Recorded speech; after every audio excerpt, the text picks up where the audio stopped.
오는 7월 2일부터 5일까지 폴란드에서 제15차 한폴 목회자 아카데미가 열립니다. 이와 관련한 내용 폴란드 김상실 선교사 모시고 이야기 들어보도록 하겠습니다. 선교사님 안녕하십니까? 반갑습니다. 네. 앞서 이제 말씀을 드린 대로 한폴 목회자 아카데미가 7월에 열리는데 본격적으로 좀 이야기를 해보도록 하겠습니다.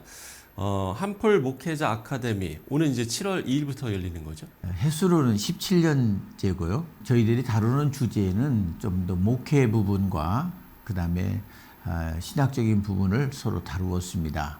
한국 교회의 특징과 예를 들면 새벽기도와 구역 예배 이런 또 영성적인 부분이 우리 한국 교회가 굉장히 강하니까 그런 부분들을 또 유럽 교회에 우리 한국 교회의 부흥에 대한 소개를 하고 네.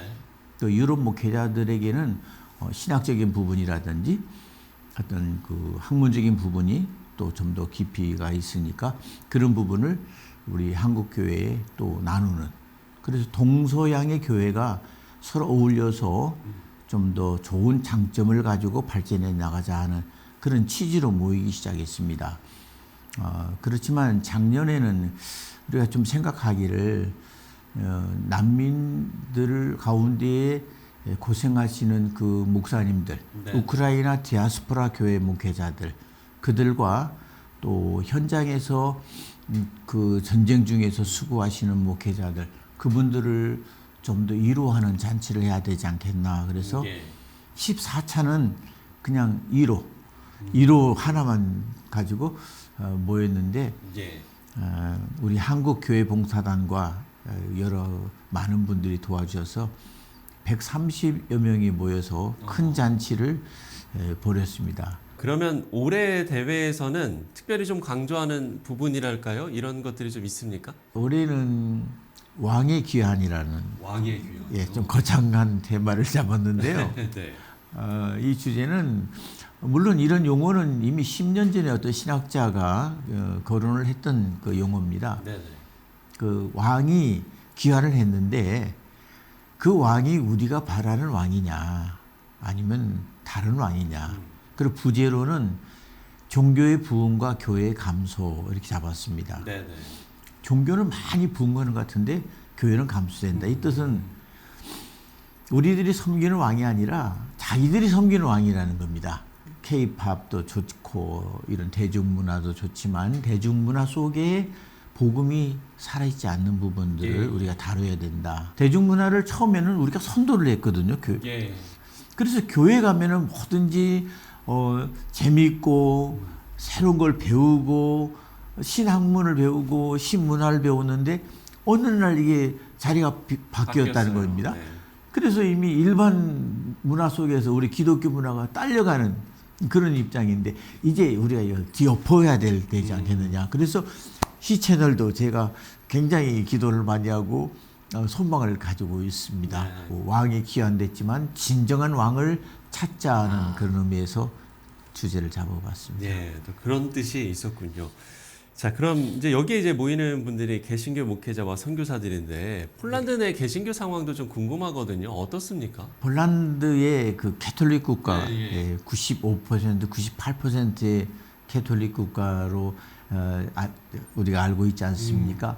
폴란드는 다른 그 유럽의 교회하고는 조금 다릅니다. 어떤 특색이 있냐면 캐톨릭 신부들이 그들의 지위가 철옹성입니다. 다른 데에서 비교할 수 없는 지위를 가지고 있어요. 막강한 지위를 가지고 있습니다. 그래서 어떠한 일을 해도 그들의 신부는 타격을 받지 않습니다. 그 이유를 저희들이 가만히 살펴보니까 그 공산 시하에 이 민족의 리더로서 신부들이 앞장을 섰습니다.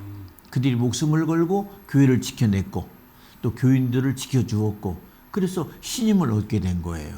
그 많은 폴란드 국민들은 신부가 우리를 지켜줬구나. 캐톨릭 교회가 우리를 공산 시하에서 지켜줬구나. 거기에 대한 감격이 있는 것이죠. 그래서 그런 가운데서도 개신교가 싹을 틔우고 자랐다는 것은 정말 개신교 목사님들이 열심히 기도하고 정말 헌신적으로 교인들을 섬겼다는 것입니다. 그리고 캐톨릭의 어떤 교리 이주 네. 거기에서 식상한 이 캐톨릭 신도들이 말씀 위주로 옮겨오면서 교회가 좀 젊어지고 있고 지금 많이 부흥하고 있다고 봅니다. 예, 그렇군요. 선교사님의 말씀처럼 정말 많은 분들이 그 헌신을 하고 또 기도를 했기 때문에 지금 이렇게 폴란드 내에서의 개신교가 성장을 하고 있는 게 아닐까라는 생각이 드는데요.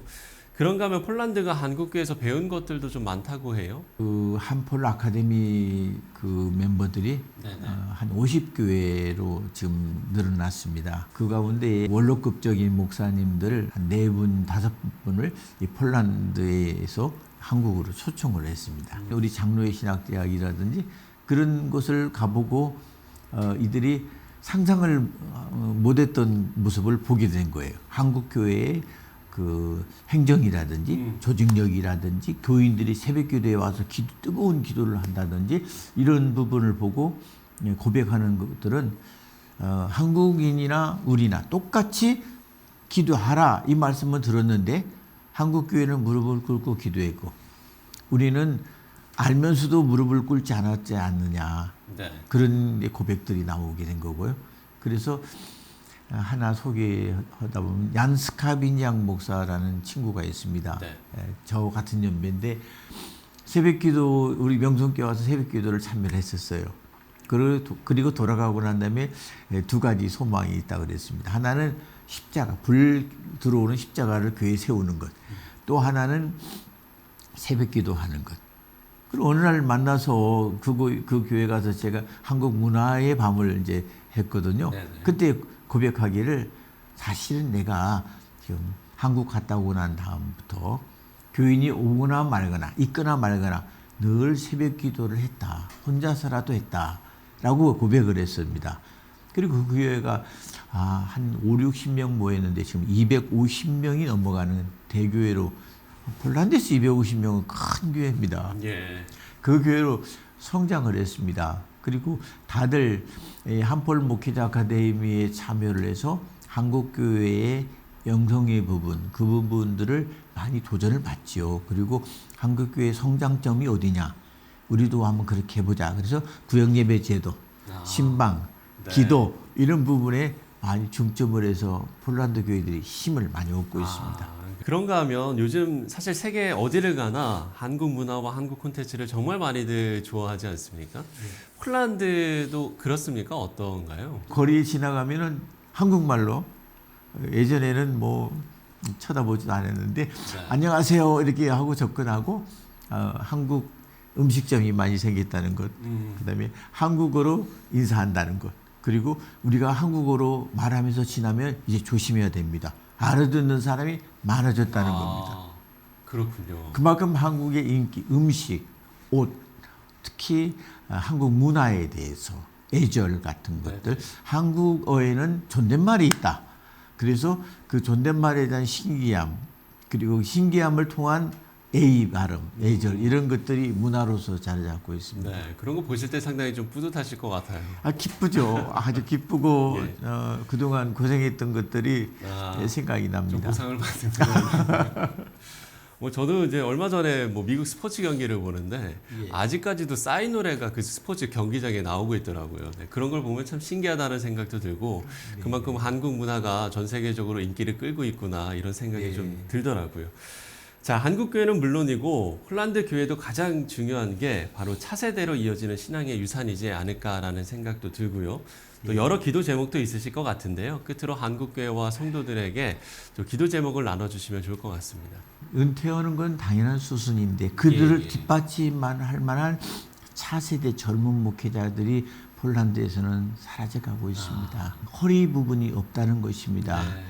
열심히 노력하고 열심히 교회를 성장시켰지만은 신학의 어떤 신학교의 그 체계적이지 못한 부분, 교육이 체계적이지 못한 부분이 이런 결과를 만들어내지 않았느냐. 그래서 폴란드의 제2세대 교회를 맡아갈 지도자 리더들 네, 이게 네. 절실히 필요한 이게 첫 번째 기도 제목이고요. 두 번째로는 네. 이번 난민을 통해서 제가 국경을 50번 정도를 왔다 갔다 하면서 물자를 공급을 했습니다. 그러면서 느낀 점은 다리가 없어진 남편을 맞이한 아내의 그 아픔, 눈 멀고 걷지 못하는 어린아이를 안고 살아가야 될 엄마의 아픔, 조그만 큰 소리만 들려도 벌떡벌떡 일어나고 예, 불을 켜면은 이불을 뒤집어 쓰고 숨어버리는 그들의 그 정신적인 고통을 찾아가서 먹거리를 주고 옷을 입혀주는 것보다는 더 우선되어 있는 것은